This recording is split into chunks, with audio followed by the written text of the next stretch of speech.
Good morning, everyone. So excited to see you here. And that music just really set the tone of being in a relaxed state so that we can have a really important conversation. And I first just want to give a big shout out to Spotify.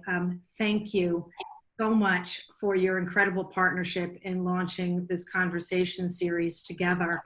One of the most important things that we need to bring visibility to is the power of female voices. We don't have enough of us. We need a lot more, and the only way we will start bringing all of us front and center, bringing the visibility to the historically invisible, is by having these conversations about the importance of also inclusivity in storytelling. It's never been a more important time to start sharing our stories, using our voices, and getting louder and bolder and braver and having courageous conversations about how we can activate change, flip the script, flip the balance, and turn up the volume. And so for everyone joining, this is about all of us. We would love to hear your voices as well. So please send us questions in either the Q&A or in the chat. I will filter them all into the conversation so that this is a conversation collectively that we can have with one another. I would love to start with everyone. I'm so thrilled to have two phenomenal female voices and activators of change. Natalie and Sangeeta, good morning. How are you? Really good, thank you, Shelley. Well, for you, Sangeeta, it's afternoon. Yes, about 3 o'clock, and for once we've got sunshine in London, which is lovely. Well, then that's a good sign. So good morning, good afternoon, good evening for everyone tuning in from all over the place. Hi, Natalie, how are you? It's really hot in New York, but I think I was so excited to get dressed up. This is the most dressed I've been since March. I put on lipstick for you. I really showed up this morning. Well, you look good with or without lipstick to me, so it's all good. So if you all could just tell me who you are, what you do, and because we're going to talk about audio and the power of audio and podcasts, what podcast are you listening to these days? So Natalie, let's start with you. Sure. So I'm the global lead of Sound Up, which is a podcast accelerator program at Spotify, which aims to diversify the podcast landscape by training new creators to learning the craft of podcasting. And I am currently listening to one of our Sound Up alum, TT and Zakia, their podcast, Dope Labs. They just returned with season 2, and I'm a massive fan. So that's on the top of my list right now. I'm awaiting season 2 of Sangeeta's podcast, but top of the list is Dope Labs. And tell us all what it's about. It's pop culture meets scientists.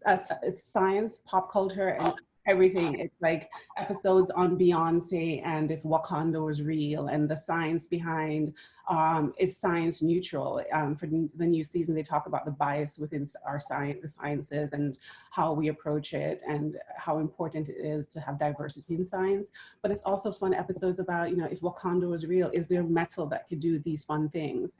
So it's a perfect blend of science, everything scientific, and pop culture with easy access. So you know that science is for everybody. They say science is for everyone. If you're young, if you're old, they make it fun and entertaining. Everyone should check it out. I think it's really so important. Please repeat the name is what people are asking you. Sure, it's called Dope Labs. And it's a Spotify original podcast. They just launched season 3, I believe. And it's one of the best things you'll listen to. It keeps you young, keeps you laughing, and keeps you learning.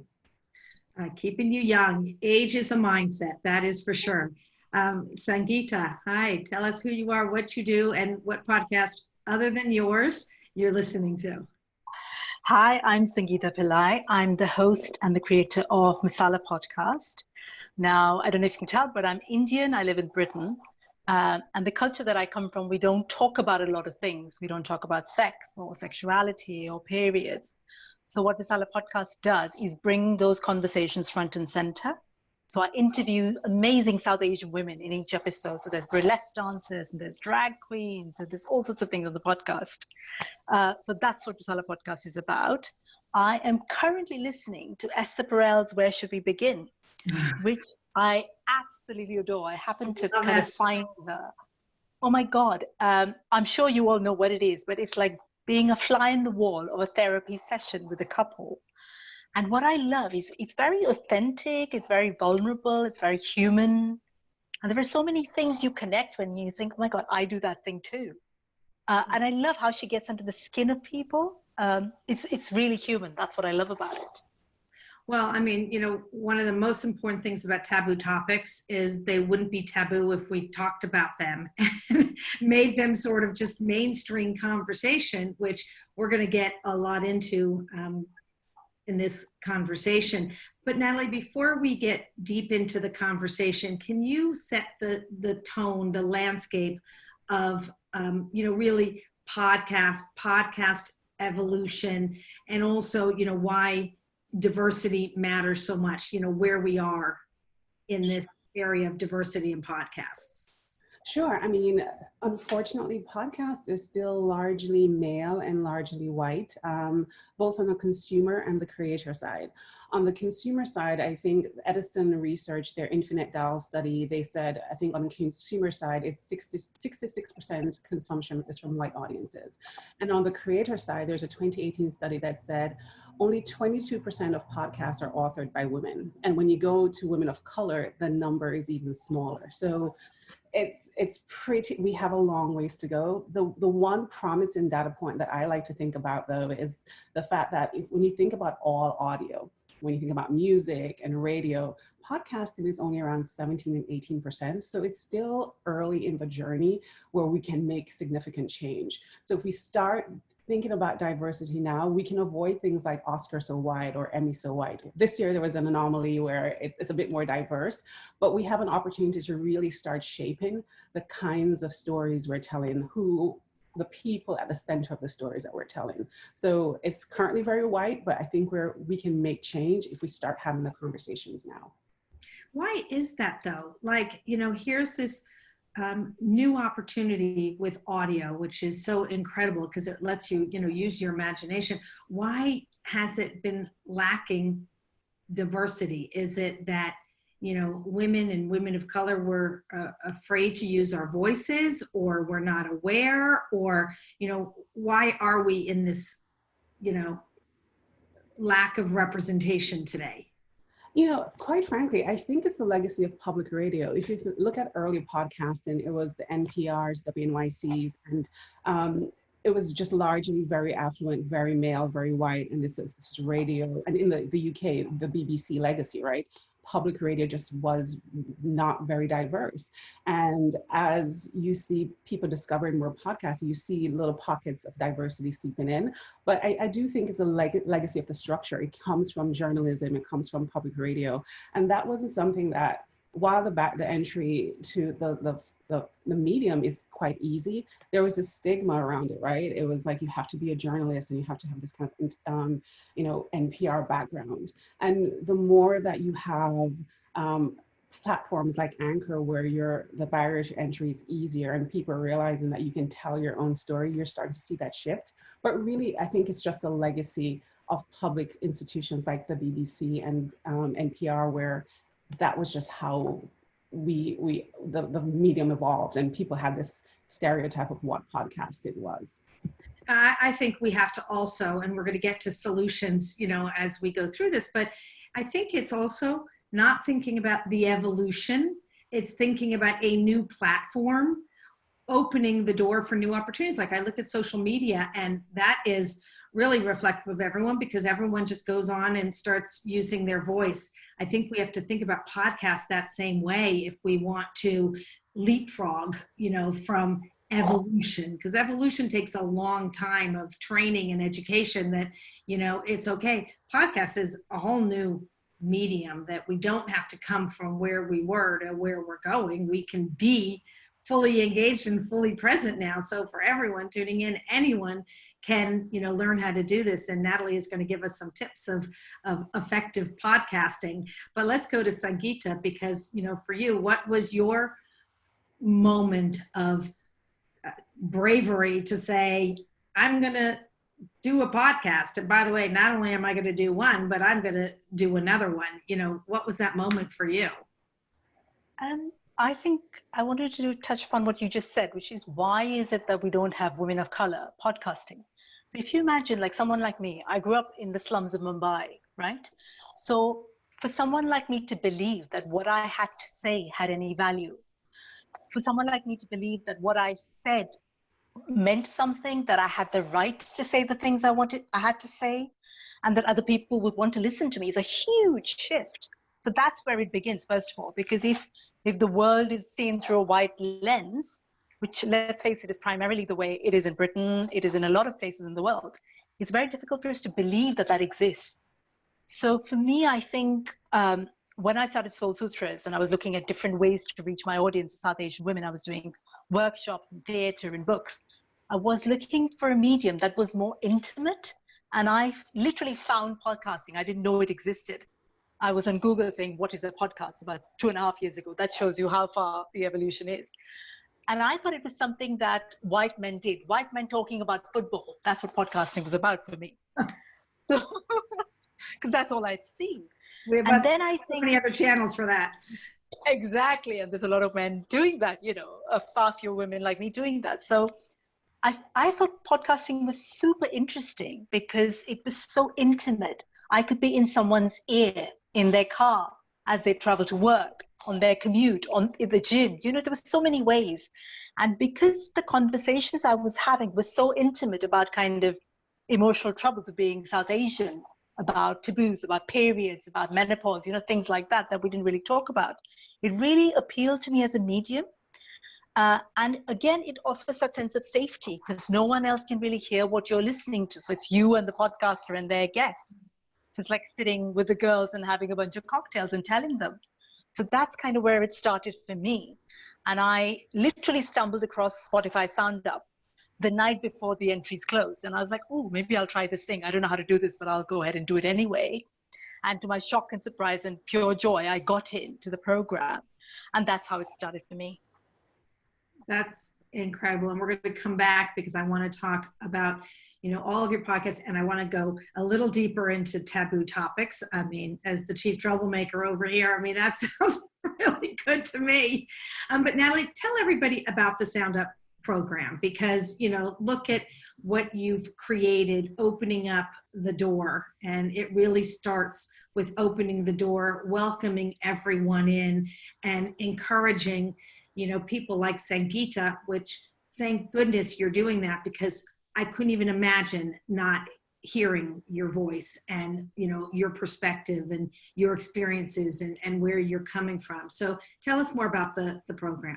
Sure. So in 2018, I was on the partnership team at the time. One of our partners, Podcast in Color, which is a podcast directory of all the diverse podcasters out there, they wanted to host a brunch for women in podcasts, women of color, and they reached out to Spotify. So we had a lovely brunch, and we invited all these Black and brown women to come and talk about best practices and breaking through podcasting. And it was great, and we moved on.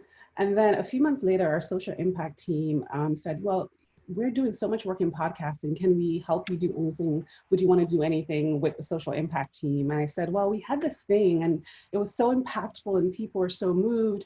Can we do it again? And they said, well, we have a little bit more money than doing it for one day. And I brought in some podcast strategists that I've worked with at PRX, the wonderful Rekha Murthy.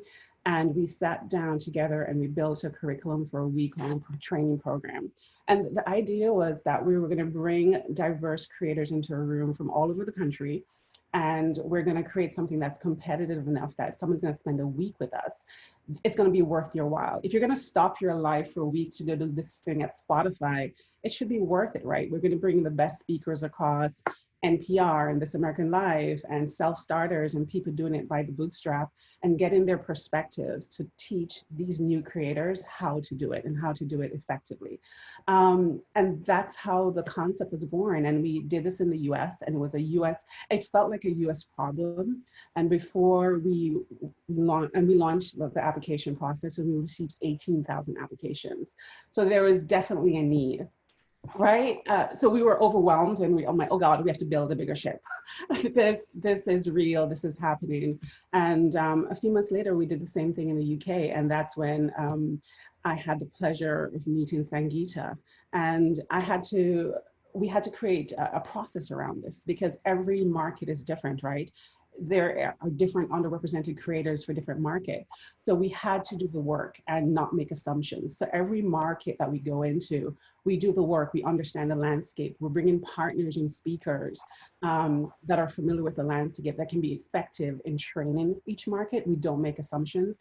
And while it's a Spotify program, I really do believe it's an industry program, because we get so many people every year who volunteer their time, and we pay everyone that participates, but it's a shared experience. Part of the program, part of the major tenet of the program is that it's a welcome to community. It's not that you're learning how to make a podcast. We have a mixer midweek, and Sangeeta can share a little bit about that, but we invite the establishment to meet these new creators and make connections. It's about training and connection, because I'm frankly tired of being the only Black person in a room at any podcast seminar. You don't want to be the only one at the table. You want to invite others. So that's one of the basic foundations of the program: training and welcoming. We want this podcast landscape to be more diverse. So from 2018 to now, we're now in 6 markets. We just launched in Brazil. We're working with First Australians in Australia. We are working with the LGBTQI community in Germany. We're doing it for the first time in Sweden. And we're returning in the fall in the UK. So it's a fantastic program. I get to learn every day from the new creators, and they're branching out. The ideas that are coming via the program are so unique and fun and fresh. They're bringing a whole new perspective to podcasting. Well, I think you've said so many very important elements. The power of community. When you have others like you, not only representation but reflection. It's where you see yourself. It's where your confidence comes. It's where that comfort zone is. That opens up a whole new pathway for success. That visibility, the access, and of course the training that gives you that voice. And I think that is just so incredibly important. And the other thing that I just want to reinforce, that you said, you start by starting. Did you have any idea that you were gonna, launch this entire new opportunity for so many to bring the voices in? And it starts by starting. So, Spotify, I know you said, is one of many, but you opened the door and you gave permission. Not that people need permission, but it gives permission for everyone to feel comfortable, to come on in and try something new. And then the training gives them the confidence to keep going. So Sangeeta, when we talk about, all this from the beginning, when did you start doing your podcast? So I won the competition in 2018 in October, and Natalie was there. And I launched the podcast last year. So it was 3 months. So I've just done 1 season, 9 episodes. I think I've got about 10,000 downloads, which is really good for a first season. And I won silver at the British Podcast Awards, which was massive, because the other people that were nominated were like BBC and Channel 4, like big names. And there's little old me in my flat doing my podcast. So it's a huge validation. And if I might add to what Natalie was saying about Sound Up, I think a lot of companies do what I call diversity kickboxing exercises. This is not one of them. Getting into that room with Natalie and the entire Spotify Sound Up team was like being held in this giant hug. It really felt like that. They held your hand. There was kind of training on kind of legal and marketing and design and sound and interview techniques and all of the nuts and bolts of it. But for me, what was the most useful is the belief, I think. Every one of the Spotify Sound Up team, I would pitch my idea, and they would sort of really look at you like, yeah, I get what you're saying, and I get what you're trying to do, you know, and that to me was absolutely invaluable. So you felt them with you through the whole process. And I think that is very rare in the world, and very rare in the world as a woman of color trying to do something. So I'm a huge fan, as you can probably tell. Well, and so you launched Soul Sutras, Which is the platform. which is the platform, and then another one, Masala. So Soul Sutras is the platform, and Masala podcast is one of the things that I do as the platform. I also do Masala monologues, which is sort of like vagina monologues for South Asian women. So I do writing workshops. We did two theater shows where women come in, write their stories about all sorts of things, from having babies to having sex to nipple hair. I have a thing about nipple hair, so we talk about that quite a lot. I get that in anywhere I can. What's the solution? You love it. You love nipple hair. And you're like, I've got it and I'm proud of it. Rather than fucking them out. That must have been one of your top podcasts. Yeah, everybody loves it. Oh, I mean, talk about inclusive storytelling. I mean, you know, doesn't get more inclusive and confidential than that. But I think these are the things we all want to know about. You know, everything you want to know, but you're afraid to ask. Oh my gosh, Bijoli. Bijoli's just seen.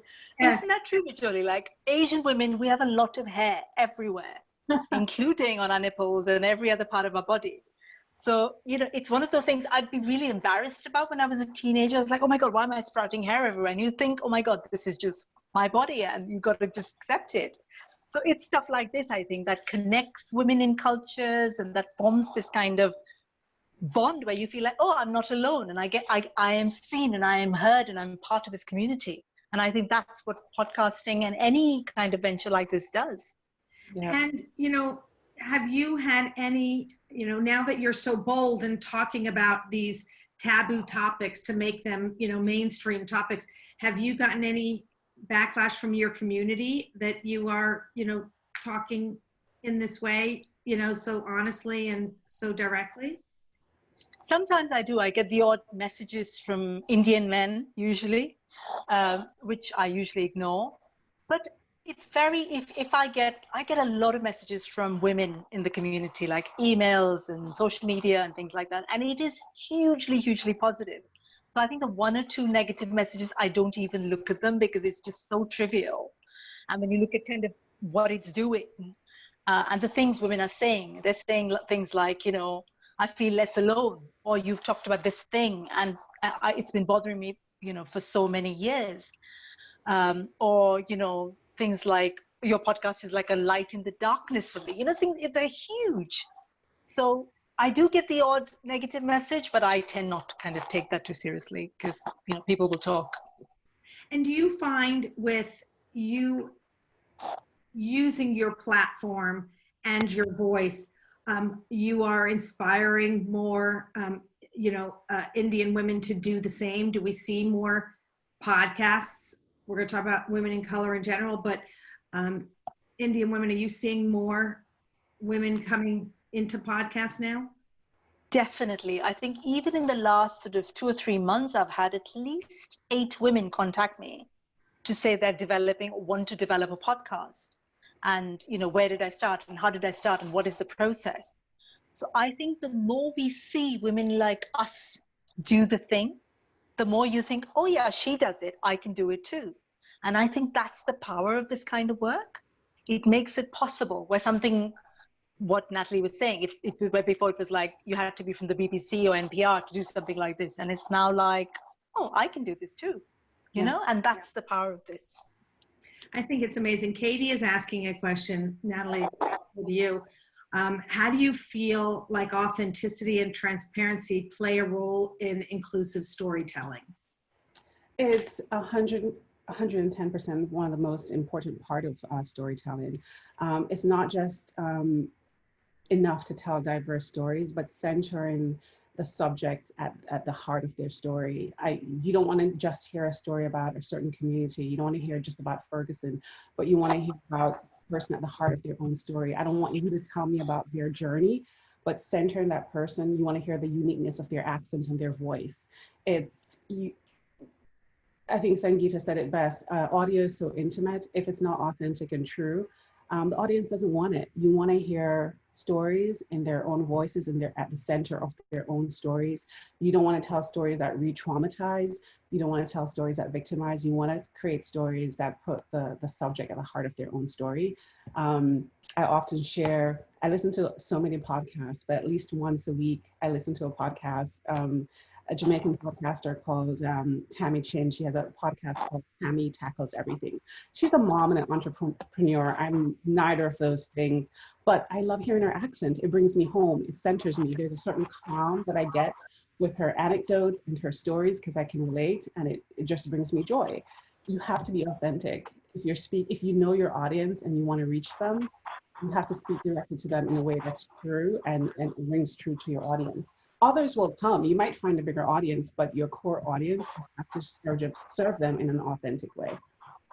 As you were speaking, I was thinking, so many years ago, I did a study with Microsoft, and it was called Meet the Screens. And we were talking about how with all these new channels and mediums to communicate in, you can't just migrate content from one screen to the next, big screen, little screen. You need to customize the content based on the screens. And so we did a whole study on the Jungian archetypes, comparing the channels. And TV was like your best friend. You can flip the channels, it doesn't talk back at you. You can find your relief. The internet was the wizard. You could search for information. And the mobile phone, when it was coming out, this is how long I've been in market research, was your lover. And it was because it's always on you, and you need to create, and it's very private, and you need to create content that isn't so long, very relevant, value added about you, because it's such a personal device. And I started thinking about, how we compared it to that. And I started thinking podcasts, and Sangeeta, you said this, it's this personal, intimate conversation that only you can hear. And I was thinking about that comparison. It just kind of popped up. If you guys can also list the names of the podcasts in the chat, the audience would be very appreciative. So thank you. If someone can put those in there, that would be amazing. So how do we bring more inclusivity to storytelling? What are some next steps, things that we can do to move the needle, especially because this is a new medium? We have opportunity, as you said, Natalie, to go out there and not wait and watch, but create and make the differences that we want to see. Yeah, I think it happens at all the levels, right? It's when we have conversations like this in allyship. If you are invited to speak on a panel about diversity and there are no diverse women on the panel, there are no other people of color on the panel, you reject that invitation. You can't have any conversations around creativity now that isn't diverse. Invite your friends and allies to the party so we can have discussions. In the same way that creation happens in podcasting and TV and film, you have writers' room. You have writers and producers. Podcasting needs to be diverse in the full spectrum, not just on the mic. It's not just the voice and centering the stories, but it's in the production behind the scenes. We need diversity in producers, sound mixers, engineers. We need to create more training opportunities, much in the same way we do that with Sound Up. We have our Anchor platform that makes it really easier. The barrier to entry is really great, but we also need to stop the cycle of these charts that are just like these top 10 men that are always at the top of the charts. We need to have more conversations, have more creators that feel supported. The platforms are programming the diverse content so people can listen to them. So it's the conversation, inviting people to the party, training and inclusivity in the programs that we have. So whether it's Sound Up or the PRX Garage programs, folks need to apply and get training along the opportunity line, because it's not just hosting.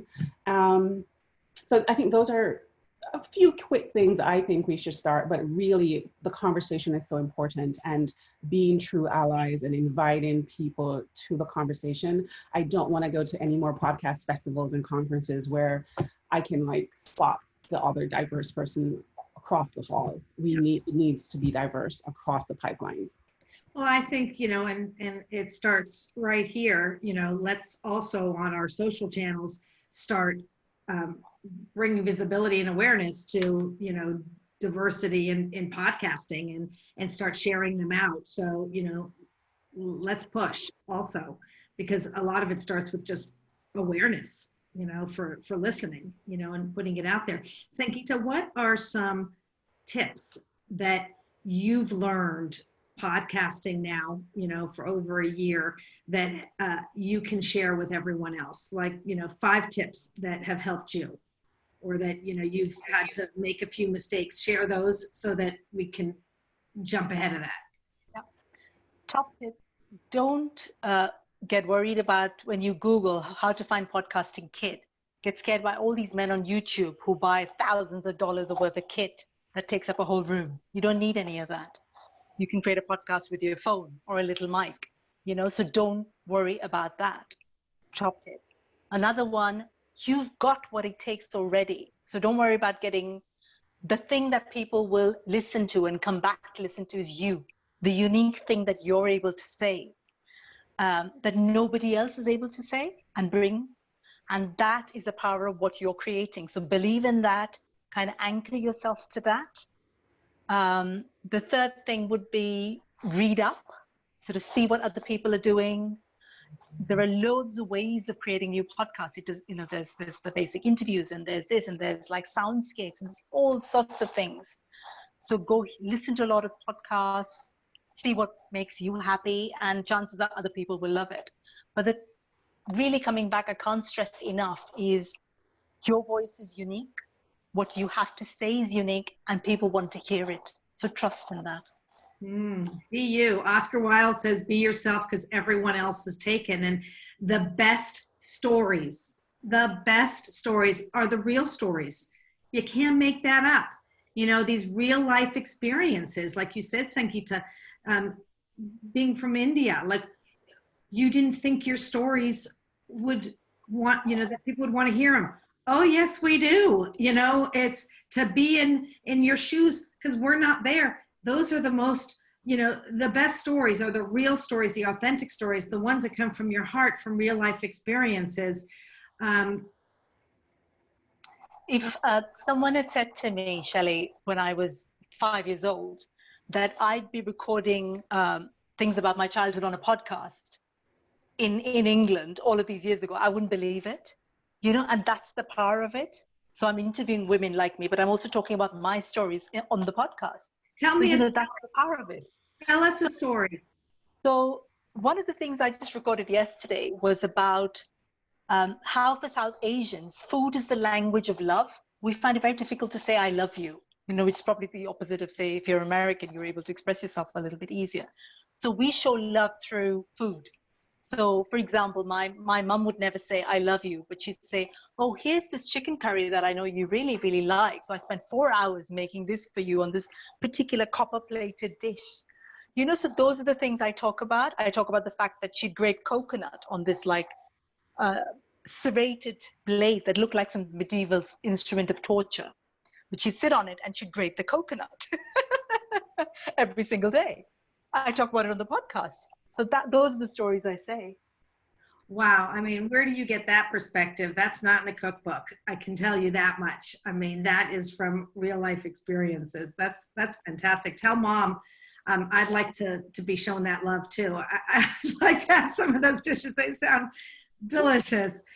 Natalie, stories. What are some, incredible stories you've heard that you've learned something new that you wouldn't have known if you didn't hear a podcast? Give me something that just really blew your mind. And you said, wow, I'm so happy I listened to that podcast. I listen to so many storytelling podcasts. I think the one that's blown my mind the most in terms of just knowledge of a different experience I've never had or thought about really that deeply is Air Hustle from Radiotopia. And it's, you get to know the inmates in San Quentin it's a prison system. And there's an episode that talks about this one inmate. His name is Roach. That was his nickname. But he got the nickname because he grew up in the foster care system, and he at some point he ran away, and he was living in abandoned homes, and he could make himself so tiny and small and hide out in these places.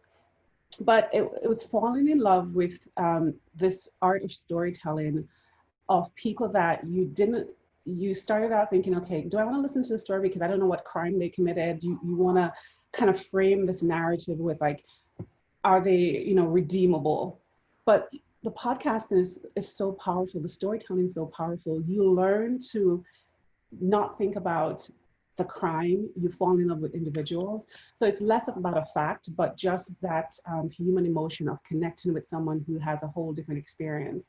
I think that's probably been the most powerful podcast for me over the last 4 or 5 years, where you're making connections with someone who has a whole different lifestyle. But you're able to connect on this human emotional level and see past, okay, this was their past, but really appreciate their journey now. And to me, that's the power of like the intimacy and the no judgment, but just being transported. You don't know what these guys look like, you don't know what crimes they committed, but you're hearing their stories. They're the center of their own stories. And you find a sense of compassion. And you really, for the first time, I think about rehabilitation in a different way, because we have this criminal justice system that's supposed to be about rehabilitation, but we often don't think about re-entry or forgiveness. But when you listen to that podcast, and that's the power of storytelling, that all kind of goes to the back, and you're hearing a person's story, kind of no judgment.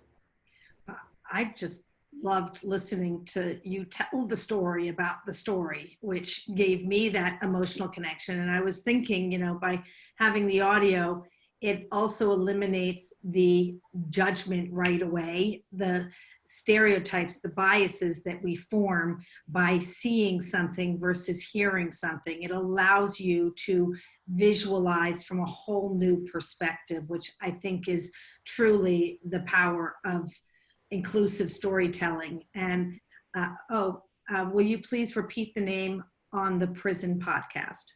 Sure, and I'll also type it in the chat. It's called Ear Hustle, EAR, and Hustle. You're hearing my Jamaican accent. Whenever I pronounce an H, you'll know I'm from Jamaica. I just typed it in I think I typed it in the wrong one. I'll put it No, you did it perfect. And also Spotify is posting all of the podcasts so that everyone can, see that as well. Shamita says, thank you. I think this really was such an important conversation.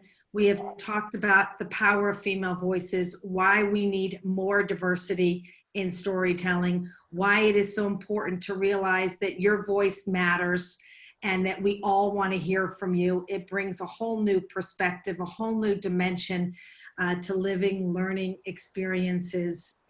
I have felt such an emotional connection. As Sangeeta said, I'm giving you all a big virtual hug and sending you a lot of love. I am American and I'm not a great cook, so I cannot show you my love through food. But I am coming to your mom's house. So let's continue that conversation. Thank you so very much for such an important conversation, and for Spotify for all the incredible work you are doing to make sure we flip the script and flip the balance and create a more inclusive storytelling world, because it matter. So have a wonderful day, and thank you. Thanks, everyone. Thank you.